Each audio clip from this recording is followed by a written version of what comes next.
त्यागास्तव अंगवे शांती सगळी. भगवान सिद्धेश्वराच्या आश्रमपूर्ती श्री रुक्मिणी पंडिताच्या चरणाजवळ श्री सद्गुरु समर्थ श्री सद्गुरु ज्ञानेश्वर महाराज, श्री जगद्गुरु तुकाराम महाराज, श्री संत महाराज यांच्या चरणस्थानी आपण सर्वजण मिळून महान ग्रंथ ज्ञानेश्वरीच्या 12व्या अध्यायाच्या 139 ओळीचा विचार करतो.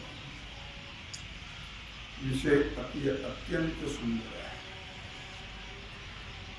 भगवान श्रीकृष्ण परमात्मा अर्जुनाला सांगत आहेत, अर्जुना,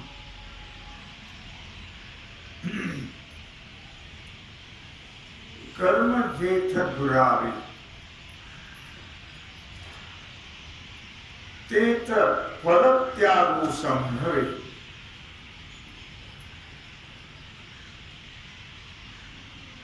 त्यागास्त अंगवे शांती सगळी.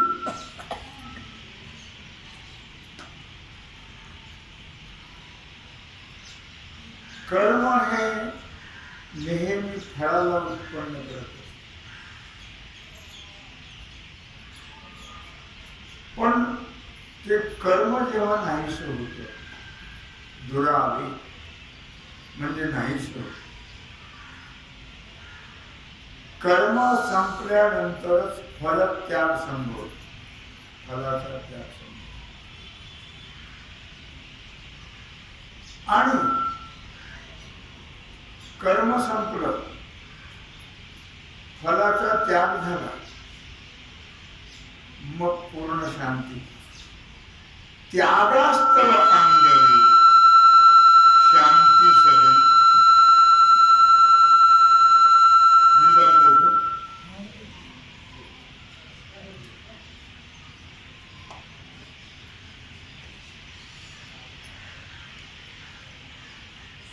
त्यागास्तव अंगवे शांती सगळी. ओके,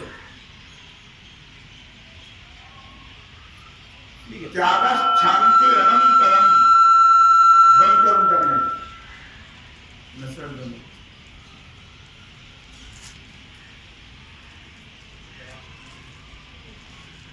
त्यागात शांती अनंतरम.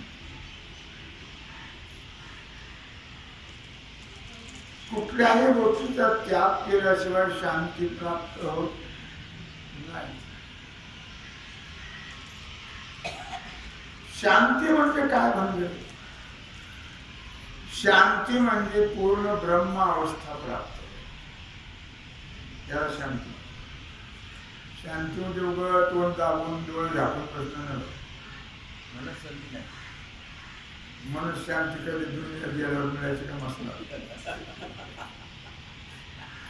म्हणून शांती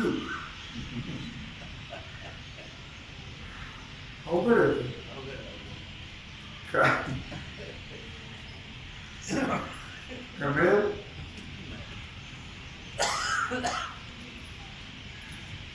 बड्या बड्याचे झिंडोडे निघाले लक्षात. साधी गोष्ट नाही. तुम्ही आम्ही तर सोडा, पूर्ण ब्रह्मावस्था प्राप्त होणं त्याचं नाव शांती आहे. जमेल? बघा, प्रयत्न करायला काय हरकत, त्याच्याकरताच तर सांगतायत भगवान. तुम्ही प्रयत्न करावे, खूप खूप प्रयत्न करावे, पण वृत्ती मात्र तिथं असायला पाहिजे. वृत्ती जर व्यवहारात असेल आणि तुम्ही प्रयत्न कराल तर शांती नाही लाभेल. आपली वृत्ती नेहमी कुठे असते? व्यवहार. तुम्ही देवा पुढे बसा, ध्यानाला बसा, जपाला बसा, दुनियात करा, पण वृत्ती कुठे असते? मग शांती मिळेल? नक्की नक्की.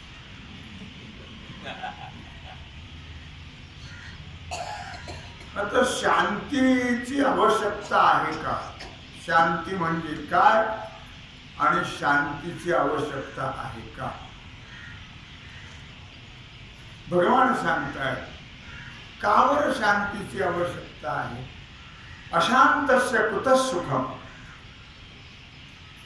अशांत मनुष्य दुनियात जरी गेला, कुतः सुखम, नाही सुख प्राप्त होणार. माऊली वर्णन करता आहेत ज्ञानेश्वरीमध्ये 2ऱ्या अध्यायात. ओवी नंबर आहे 344, 45. निश्चळत्वाची भावना जरी नव्हेची देखे मना, तरी शांती केली अर्जुना आपो होय. काय म्हणतात मौली लक्षात?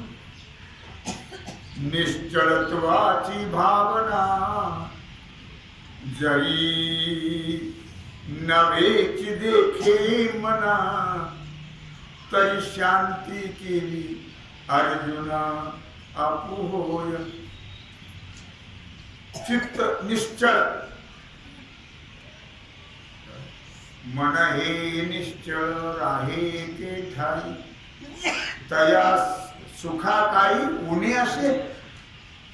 मन हे निश्चळ राहे के ठाई, तया सुखा काही उणे असे. पण राहत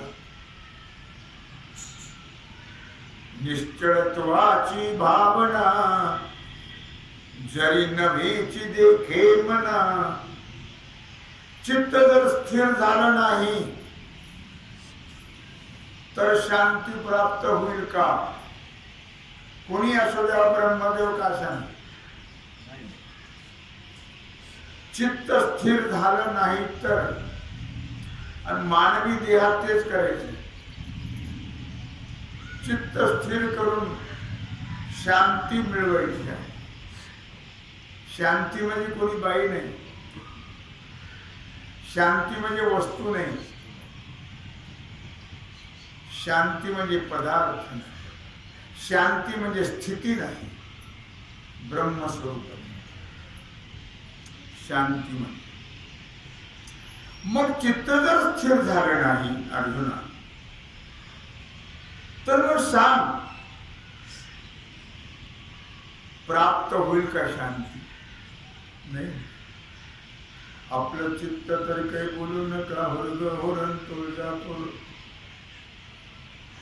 आवडबाई इकडे, पुनबाई तिकडे, जॉब मागत मिळेल शांती?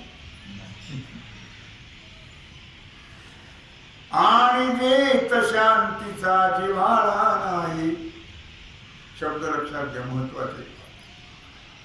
आणि जेत शांतीचा जिव्हाळा नाही तेत सुख विसरून नरघे कही.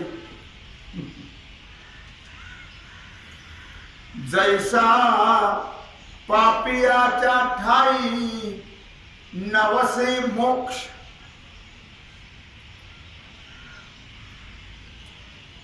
जेत शांतीचा जिव्हाळा नाही. जसं पाप्याच्या ठिकाणी कधी मोक्ष कधीच त्याला मोक्ष मिळणार नाही,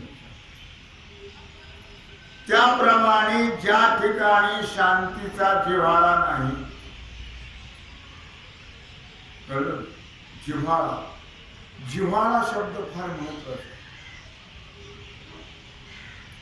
परमार्थाला जो लागतो तो शब्द आहे जिव्हाळा. जिव्हाळा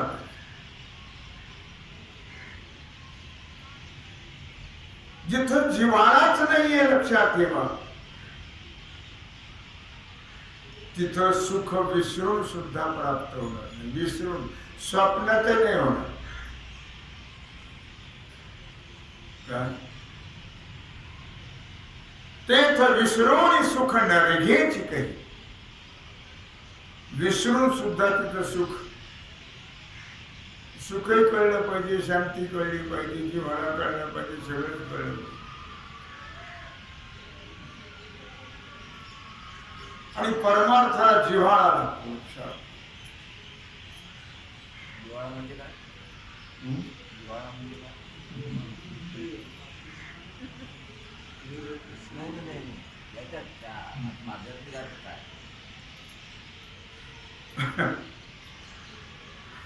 जिव्हाळा म्हणजे प्रेम.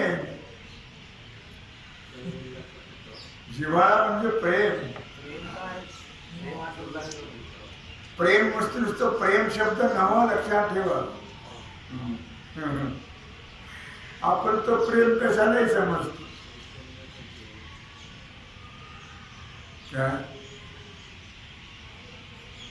प्रेमाला उदाहरण सांगू. तुमचं सगळ्यावरच प्रेम आहे, तसं वाद नाही माझं. पण आत्म्यावर जे तुमचं प्रेम आहे त्याला प्रेम म्हणतात. देहावर सुद्धा नाही. हो, अनेक ठिकाणी गाथ्यामध्ये जिव्हाळा शब्द आलेला. जिव्हाळा, परमार्थाला जिव्हाळा, प्रेम लागतं परमार्थ, तर परमार्थ साध्य. उदाहरण दिलं तुम्हाला, चैतन्याचा जिव्हाळा,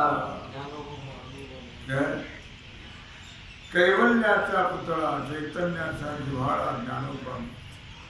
साधकाचा माय बाप, दर्शने हरे ताप, सर्वभूती सुखरूप ज्ञानोबा माझा.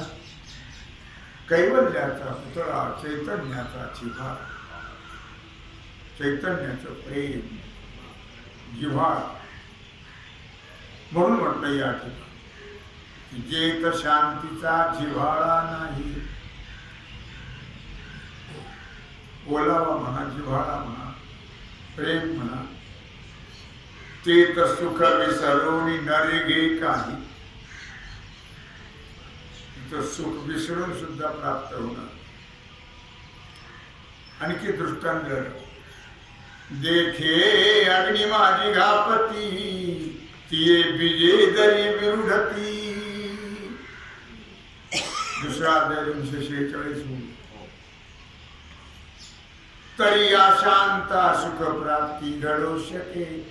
जर अग्नीमध्ये बीजे टाकली आणि ती बीज अंकुर दशेला प्राप्त झाली तर एखाद्या वेळी अशांताला सुख प्राप्त होईल. शक्य का? नाही, शक्य नाही. शांतीचं खरं स्वरूप 16व्या अध्यायात सांगितलं. पाहून घ्या, 16वा अध्याय 36, 37, 36, 37, 38, 2-3 वगैरे सांगितलं. 39 40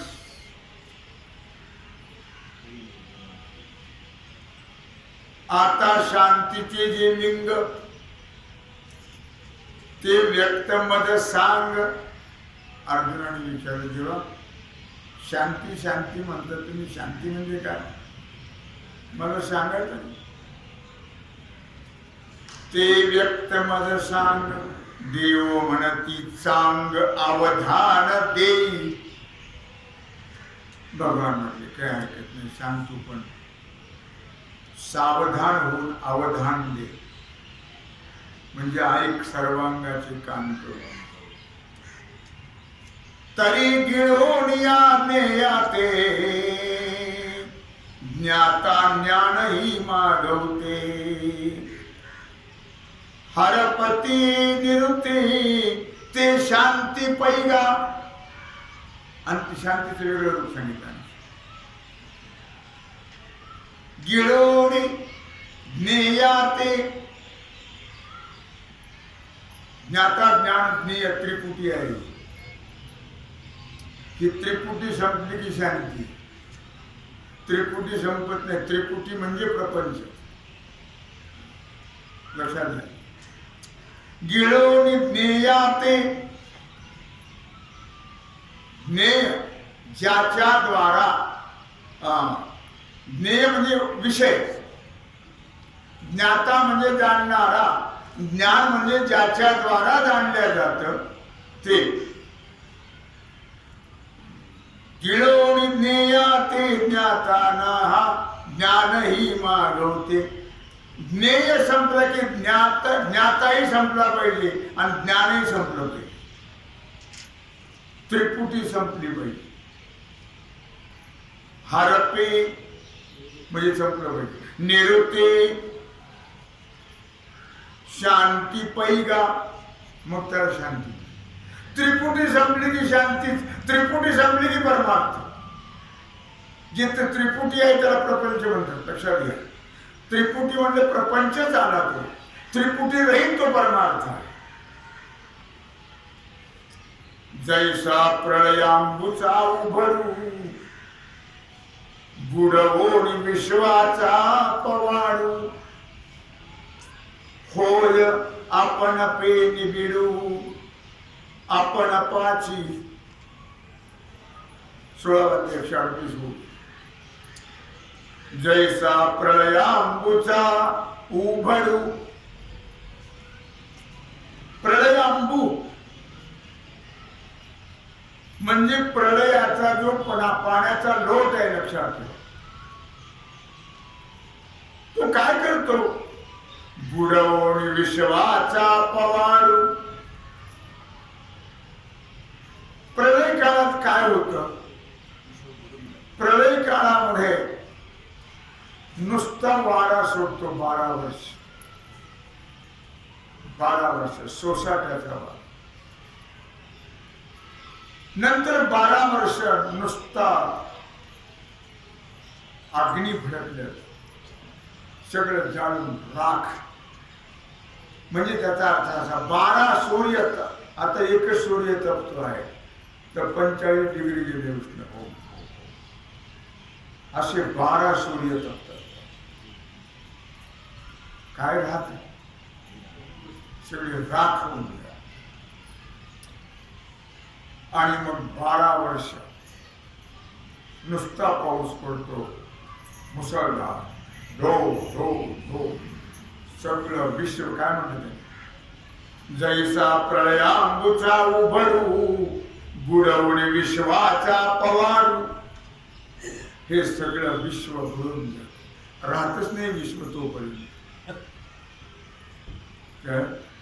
होय आपण पे निबिडू, आपण पाची. काही तिथं राहत नाही. लक्षात ठेवा. होय आपण पे निबिडू, आपण पाची. मग जे शिल्लक राहतं ते फक्त एक परमात्मा.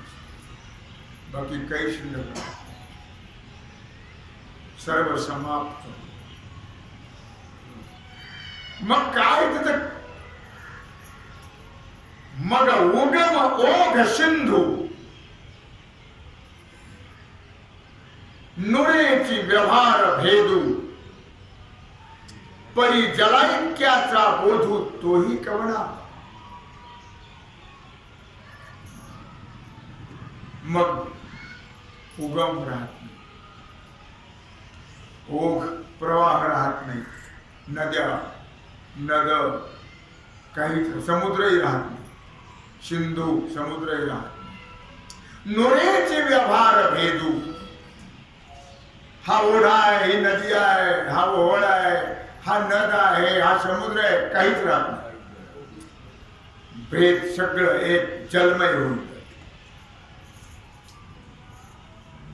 परी जलाइक्याचा बोधू सर्व जल पाणी तोही कौन. पण कोण जाणणार ते आहे, कोण जाणायला, कोण आहे सांगायला, मोबाईल मधून दाखवायला, असं आहे बघा. तेव्हा काही नसतंच ना.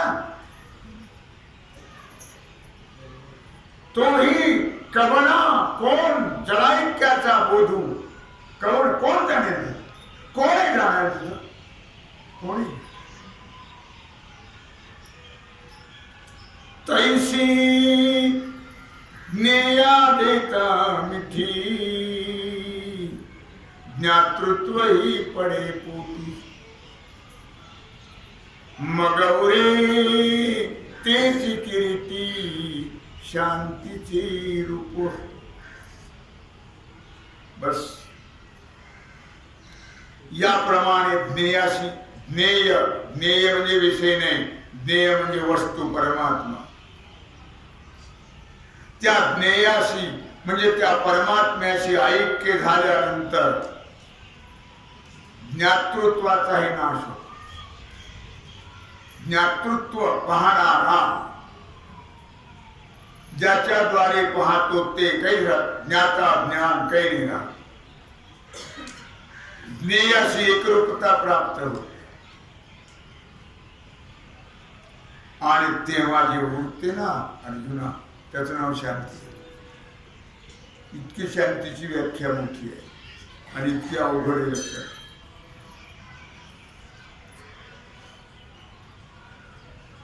झाकळोणी दश दिशाशी उभार आभार दाटल्या आकाशी गगन अविकारित्या दोषाशी आभाळाशी नातळे. भागवतातली ओवी 11वा अध्याय 47. 947 भागवत. झाकळोणी दश दिशाशी, सर्व काही दिशा झाकळल्या जातात ढगाने. जिकडे तिकडे ढग दिसतात, फक्त दुसरं काही दिसत नाही. गगन अविकारित्या दोषाशी, आकाश हे अजिबात दिसत नाहीच ते. तरी पण आम्ही ज्याला म्हणतो तेही नाही. जिकडे तिकडे ढग दाटल्यानंतर आकाशही अविकारित्या दोषाशी, आकाशाच्या ठिकाणी कुठल्या प्रकारचा विकार नाही, कारण आकाश नाहीच. आकाश म्हणजे नुसती पोकळी. तुम्ही कुठपर्यंत येला, म्हणून त्याला विकारी नाही म्हटलं. अविकारित्व आहे त्याच्या ठिकाणी, आकाशाच्या ठिकाणी. आभाळ अशी नातळे, तरी पण ते कधी ढगाला मिठ्या मारे. कोण? आकाश नाही. कुठं आकाश आणि कुठं ढग. कुठपर्यंत गेला तरी तुम्हाला आकाशाचा थांब पत्ता लागणार नाही, तुम्ही वर जाऊ शकणार नाही. चला वो आकाशाचा शोध घेऊ म्हटलं तर यात गतवान वर्तन. पुढं हवा कुठे वळते. काही अंतरावर तुम्ही गेला तर संपलेच, ऑक्सिजन मिळतच नाही. काही अंतरापर्यंतच हवा राहते. तुम्ही जर वरती जायचे ठरवलं आलं लक्षात? शीत उष्ण पर्जन्य धारा आगीन लगती अंबरा. थंडी वाढल्यावर कधीतरी रथ पांघरून घेतला काय आकाशात? पावसाळ्यामध्ये छत्री ठेवली का हातात?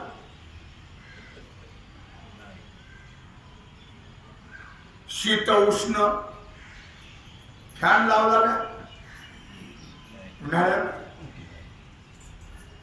पर्जन्य धारा आगीन लगती अंबरा.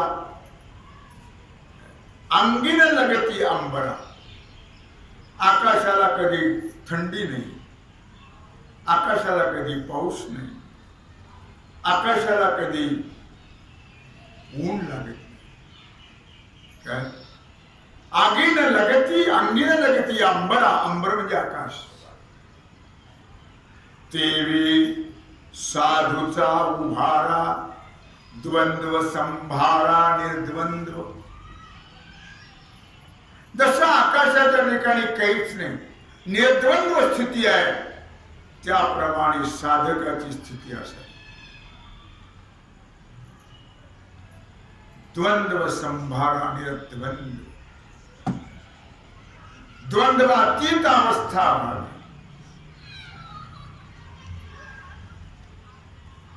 निर्द्वंद्व स्थिती प्राप्त.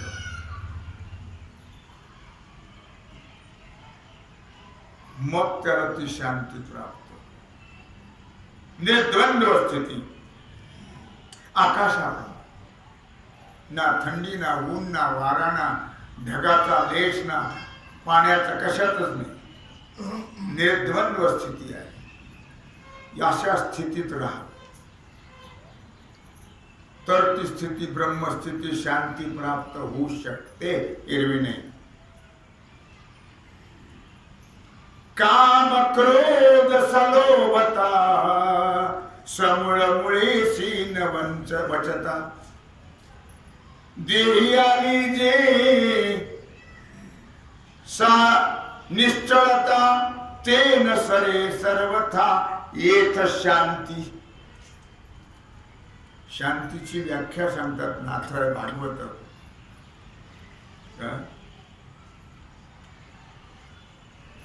14वा अध्याय भागवताचा 170 ओळी आहे. काम क्रोध सलोभता. काम इच्छा, अनंत विषयाची इच्छा, अनंत प्रकाराची इच्छा निर्माण होणं. क्रोध मनाच्या विरुद्ध घडलं की क्रोध निर्माण होतो माणसाला आणि तो माणसाला जाळतो. क्रोध, क्रोधाग्नी म्हणतात. सलोभता, मनुष्य प्रपंच जो करतो तो लोभाने करतो. लोभ, लोभ हा फार वाईट आहे. लोभ हा पापाचा बाप आहे. लोभ हा पापाचा बाप आहे. गोष्ट सांगितली होती, सांगून वेळ घेत नाही. तर सांगू एक जण काशीला गेला शिकायला. 12 वर्ष सगळे शास्त्र शिकला, पंडित झाला. मग आला गावाकडे. पंडितजी आले. लोकांनी काय थाट केला. सडा रांगोळ्या गुढ्या उभारल्या. गुढिया तोरणे करती कथा गाती गाणी. प्रत्येक स्त्रीनं आपल्या दारात उभा राहून औक्षण केलं. बायको बाहेर आलीच नाही. लग्न झालं त्याचं. त्याला वाटलं सगळं गाव आलं बाहेर, ही आलीच नाही. आत गेल्यावर विचारलं, म्हणजे तुम्हाला औक्षण करायला? म्हणजे करेल मी औक्षण तुम्हाला, पण माझ्या प्रश्नाचं उत्तर दिलं तर. काय काय विचार? 12 वर्ष शिकलो फुकट नाही. फालतू अभिमान काय करणार? फालतू अभिमान म्हणा. 12 वर्ष शिकलोय शास्त्र, ते का शिरराव नाही तुझं काय पैठण झालं का नाही? बोल. ते म्हणले पापाचा बाप. काय? पापाचा बाप. म्हणलं नाही गं शिकवलं.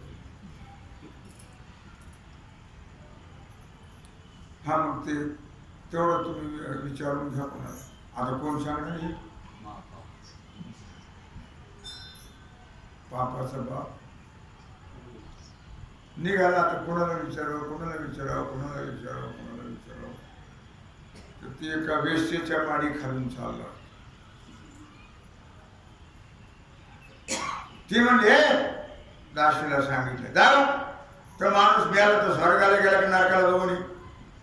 म्हणलं का? मी 12 वर्ष शिकलो, मला असं कळलं नाही कधी. आणि स्वर्गाला गेला की नरकाला गेला. काय प्रकार, काय बाई हुशार आहे. बाया हुशारच असतात.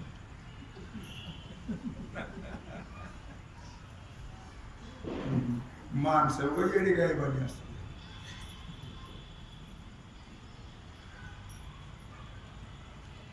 ज्याला ओळखतात इथे कशाला आला? हे कुणाला ठिकाण तुम्हाला माहित नाही का? तुम्ही मला काय करायचं? कुणाचा माझा मला काय करायचं? मग आला कशाला येतात? ती म्हणलं विचारायला आलं. काय विचारायला? तू नाही म्हणली का? आता ती बाई गेली तिकडे बाहेर. तो माणूस मिळाला तो स्वर्गाला गेला का नरकाला गेला. तुला कसं कळत? ते म्हणे त्याला काय एवढं विशेष आहे? त्याला काय परीक्षा द्यायला होता काय? सोपं आहे, सोपं आहे. आणि 12 वर्ष शास्त्र शिकलो मी, शास्त्राचा अभ्यास केला. मला कळलं, तुला कसं कळते? अहो म्हणजे सोपं आहे ते. कसं काय सोपं? तिथं माणूस गेला. मग आता गावात खेडेगाव असतं, 4 माणसं येते, 4 माणसं बसलेली असते आणि ते बोलत असते. जर ती माणसं रडत असली, वाईट झालं राव, चांगला माणूस होता, दाता होता, परोपकारी होता, गोरगरीबावर सहकार्य करणारा होता, समजायचं स्वर्गाला गेला. नाही तर असं काय म्हणलं, फरार घेणारा फार वाईट होता, फार त्रास दिला त्यांनी लोकांना, समजावणार कार्यकर्ता. सोपं पण तुला बरोबर. तुम्ही आता आलात तर 2 घास खाऊन जा. काय तुला लाज वाटतं की बोलाय? तुझे घर कुणाचं, काय कुणाचं, 2 घास खाऊन जा म्हणजे कसं काय करावं? मग तिने 100ची नोट काढून पुढे ठेवली. थोडं खा ना. बरोबर कर म्हणा स्वयंपाक, पण तुझ्या आता नाही घातलं. केला स्वयंपाक, पाट टाकला, रांगोळी टाकल्या, सगळं थाट केलं. घास घेतली. तुला काय वाटतं की नाही? चालली घाली घालायला. तिने 500ची नोट ठेवली. म्हणला घाल, एक लांबून टाक.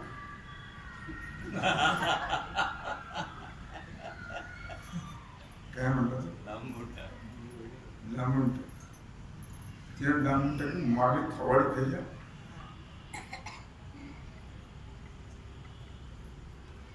का मारली मला थोबड? लोभ. माझ्याकडे पाहतही नव्हतं, तू जेवायलाही तयार नव्हतं. आणि आता 500ची नोट टाकली की तोंडात टाक वरून. याला म्हणतात पापाचा बाप. पापाचा बाप कोण? महापाप काय म्हणतो? तेव्हा अशा प्रकारे काम क्रोध सलोभता, इथं शब्द आले म्हणून सांगितलं. काम क्रोध लोभ सलोभता म्हणजे लोभ असणं, समूळ मुळेशी न वचता, हे मुळात राहायला कामात नाही, राहता कामात. इच्छा नको, क्रोध नको, लोभ नको, हे मुळात सहन नष्ट झाले. देही आली जे निश्चळता, आणि काम क्रोध लोभ गेले की देह निश्चळ शुद्ध पवित्र होतो. कसा होतो? पवित्र होतो. निराकार निरकृत, कुठल्याही प्रकारचा विकार राहत नाही, निराकार होते. ते न सरे सर्वथा, म्हणजे ज्यावेळी अशी निश्चळ स्थिती झालेली आहे, ती निश्चळ स्थिती एकदा झाली की ती संपत, त्याचं नाव शांती. त्याला काय म्हणतात? अशी स्थिती झाल्यानंतर ती ब्राह्मी स्थिती आहे, आणि त्या ब्राह्मी स्थितीलाच नाव आहे शांती. मत्स्य धरून या मणी दृष्टांत दिला. 14वा अध्याय 170 ओळी भागवत. मत्स्य धरून या मणी बक निश्चळ राहिला ध्यानी. तुम्ही पातळ्याच्या काठावर, नदीच्या काठावर गेला तर बगळा असा एका पायावर उभा असतो आणि डोळे झाकून ध्यान लावले असतात. कशाचे? देवाचे.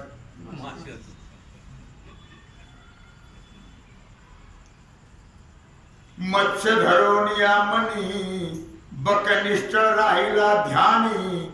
ते शांती कोण मानी अंतकरणी सकामता. त्याला शांती म्हणतात. सगळं ध्यान त्या माशाकडेच आहे, मग त्याला शांती म्हणतात कोण? ते शांती कोण मानी? हो, डोळे झाकून बसला, एका पायावर उभा आहे, क्या? पण त्याला शांती म्हणत नाही. ओ नाही आहे. अंतकरणी सकामता. इच्छा कशाची आहे? माशी.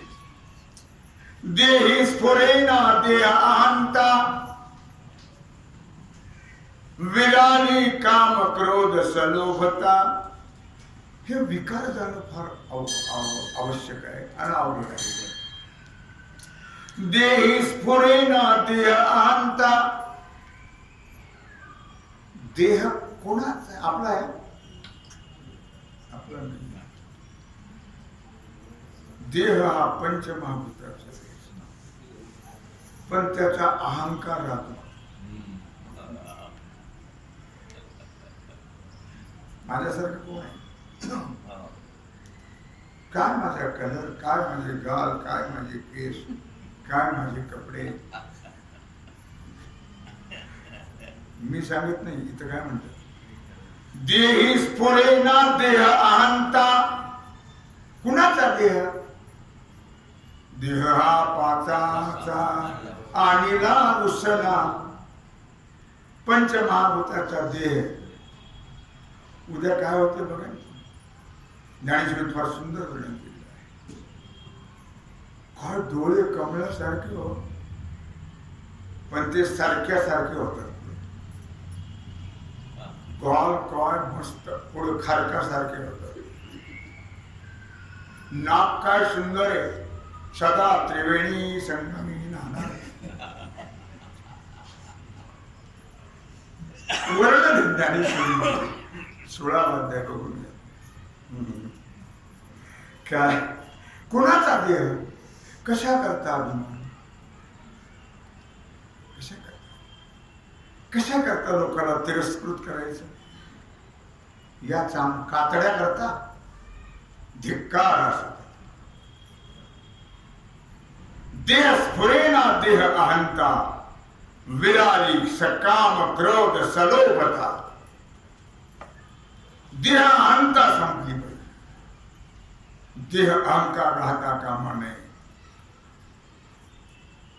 काम क्रोध लोभ हे संपले पाहिजे, विळाले नष्ट झाले पाहिजे. हे शांती बाणी, आणि हे संपल्यावरती जी स्थिती प्राप्त होते त्या भाग्यवंताला त्याला शांती. ही शांती बाणी भाग्यवंता मुख्य शांतता या. हे सगळं देहा आणता काम क्रोध लोभ हे सगळे गेल्यानंतर जी स्थिती प्राप्त होते त्या स्थितीचं नाव आहे शांती.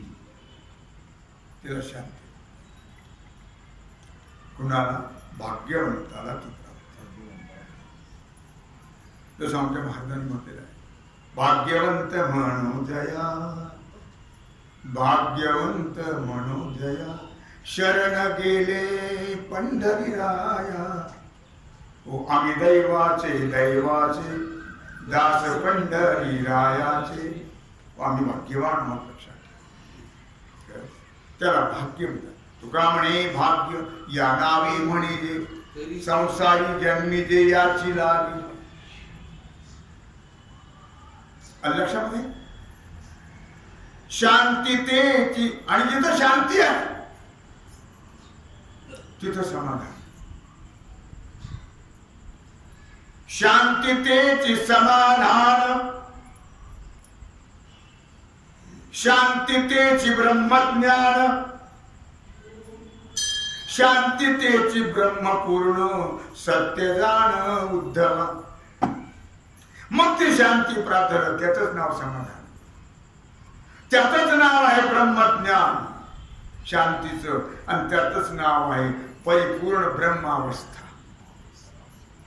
हे उद्धवा त्रिकालाबाधित सत्य आहे. कर्मफलं त्यक्त्वा शांतिमाप्नोति नैष्ठिकम्. युक्त कर्मफलं त्यक्त्वा शांतिमाप्नोति नैष्ठिकम्. अयुक्त कामकारेण फले सक्तो निपत्यते. अनासक्त जे होतात त्यांनाच ही शांती प्राप्त होते.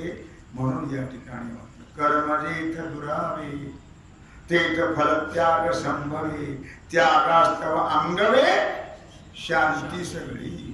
तेव्हा खायली सेवा भगवत चरणी राहिला जो सेवेचा भाग आहे तो आपण पूजा करू. कुंडली गौरदेव श्री ज्ञानदेव